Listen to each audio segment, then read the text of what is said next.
You're tuning out the world so you can tune into yourself.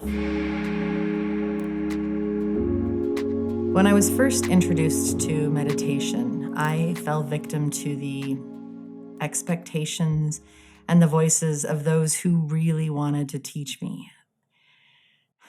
The intensity with which they believed and they insisted that you needed to sit in lotus pose with your back very straight up, very zen and quiet. Empty your mind. Being just so and doing it exactly that way was so difficult for me, so frustrating for me. And I really just didn't feel like I was cut out for such a spiritual practice. And maybe spirituality in that way was something that I needed to rethink and move past because I simply could not handle sitting there in lotus pose. Just so, following all of the rules and the expectations that were there. I couldn't endure the way that they claimed was the only way for me to connect with my source. While I may have chosen out of their framework, I was still plagued by the desire to sincerely connect and find that inner peace for myself. I really wanted to experience what they were talking about, this beautiful, quiet moment of tuning out and yet tuning in. I couldn't handle the rigidity, and yet I wanted the benefits. I wanted to connect. I wanted peace and joy in that experience and that expression. Well, one night insight struck, and everything shifted for me. I was chopping vegetables for dinner, and it was carrots, and I needed to, and I was supposed to have large carrots, but all I had were the little carrots, and I needed to dice them just so that I could put them in this delicious veggie pot pie that I was making, and I was really focused on slicing each mini carrot just so, and then chopping it into the little cubes so that they could be cooked just so. And because it was so many little carrots instead of a big carrot, it was taking a little bit more time. I lost myself in it. While I was chopping and continued to do each new carrot, I found that I let go of the world around me. I was so unbelievably focused on the task at hand. There were no other worries. There was no other stress. There was just peace. This moment, my body was completely calm. My breathing slowed down. I was relaxed. And in that moment, I had this insight, this inspiration that, how is this not meditation?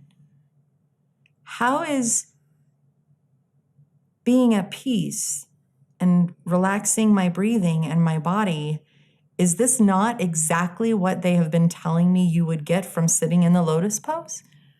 Is this not the gift that I have been wanting and searching for? Yeah, it absolutely was.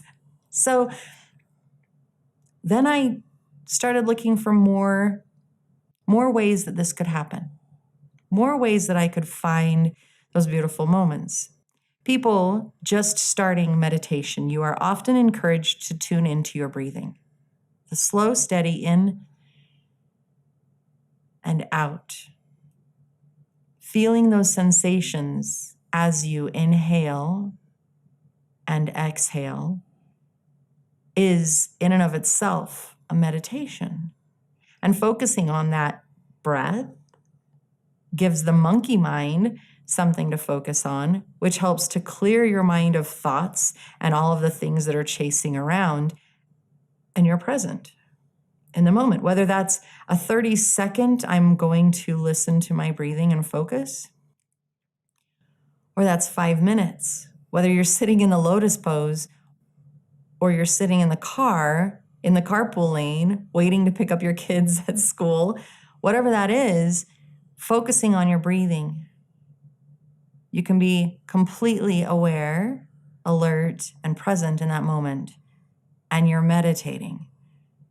It doesn't have to be rigid. It doesn't have to be just so. It doesn't have to be perfect and follow all of these lofty expectations. Conscious awareness. Some people have prayer beads. I have a set right here. You breathe, you hold on to one bead and you breathe in. Then you breathe out as you move on to the next bead. It's a slower meditation. It takes a little while to get around the entire necklace of beads, the chain of beads, and yet it's a way to focus your mind on something else, tuning out the world and all of the things that are swirling around you and tuning into this moment right here, a conscious awareness.